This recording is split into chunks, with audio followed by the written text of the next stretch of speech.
কচুর মুখী থেকেই সহজ পদ্ধতিতে হবে কচু চাষ। বিশ্বাস করছেন না তো? চলুন দেখি কিভাবে কচুর মুখী থেকে কচু চাষ করা যায়। এই যে দেখুন, আমি কয়েকটা বাজার থেকে মুখী এনে এই পটের মধ্যে রোপণ করেছিলাম। তো বেশ কিছুদিন পর দেখতে পেলাম, এই যে দেখুন, কচুর মুখীগুলো থেকে ছোট ছোট কুঁড়ি বের হয়েছে। তো আমি 60টির মতো মুখী এখানে লাগিয়েছিলাম, আস্ত মুখী দিয়েছিলাম। তো সবগুলি মুখী থেকেই দেখলাম যে ছোট ছোট এই যে এরকম করে চারা গজাতে শুরু করেছে। এবং আশেপাশে দেখুন কত আজে বাজে গাছ উঠেছে, এগুলোকে রাখা যাবে না। তো এগুলো আমি উঠিয়ে ফেলে দিচ্ছি। তো এখন আপনি যদি কচু শাক খেয়ে থাকেন বা আপনি যদি কচু লাভার হয়ে থাকেন, তাহলে আমি বলবো এখনই হচ্ছে উত্তম সময় কচুর মুখী পটের মধ্যে রোপণ করার বা গ্রাউন্ডে রোপণ করার। সামারে কচু শাক খেতে হলে এক্ষুনি কিন্তু বাজার থেকে কিনে এনে আপনাকে যেটা করতে হবে, আপনাকে এই মাটির মধ্যে পুঁতে দিতে হবে। তো এই যে দেখুন, বেশ কিছুদিন পর এই যে ছোট ছোট কুঁড়ি বের হয়েছিল, সেগুলো থেকে পাতা গজাতে শুরু করে দিয়েছে। কি সুন্দর লাগছে দেখতে, তাই না?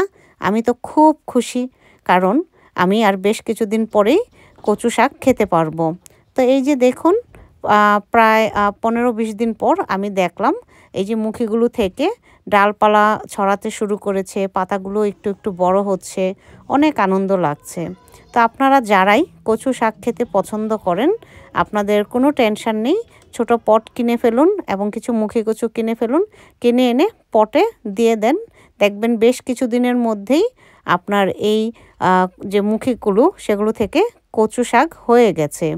তো গ্রামে অঞ্চলে আমরা যারা সাধারণত বাংলাদেশ ইন্ডিয়াতে থাকি, গ্রামে অঞ্চলে আমরা এখানে সেখানে কচু গাছ দেখতে পাই। কিন্তু ভাই, বিলেতে আমরা যারা থাকি, আমরা তো আর এখানে সেখান থেকে কচু গাছ পাই না বা কিনতে পারি না।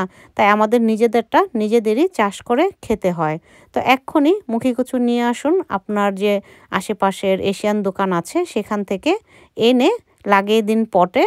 আর দেখবেন বেশ কিছুদিনের মধ্যেই খুব সুন্দরভাবে কচুর যে মুখীগুলো, সেগুলো থেকে এই যে এরকম চারা তৈরি হয়ে গেছে। তারপর আপনি ডগাগুলো কেটে, পাতাগুলো কেটে চিংড়ি মাছ দিয়ে, ইলিশ মাছ দিয়ে, শুটকি দিয়ে, বিভিন্ন জিনিস দিয়ে খেতে পারবেন। তো এই ছিল আমার আজকের ভিডিও। আশা করি ভিডিওটি আপনাদের ভালো লাগবে। ভালো লাগলে অবশ্যই একটি লাইক দিবেন আর কমেন্ট করতে ভুলবেন না যদি আপনাদের কোনো কোশ্চেন থাকে। আরেকটা ব্যাপার, এই সামারে কিন্তু আমি আমার বাগানে কি কি সবজি চাষ করছি প্রত্যেকটিরই ভিডিও শেয়ার করার চেষ্টা করব। তো আমার ভিডিওগুলো দেখতে হলে অবশ্যই আমার চ্যানেলকে একটু সাপোর্ট করতে হবে। তো সবাই ভালো থাকবেন এবং সুস্থ থাকবেন। ধন্যবাদ।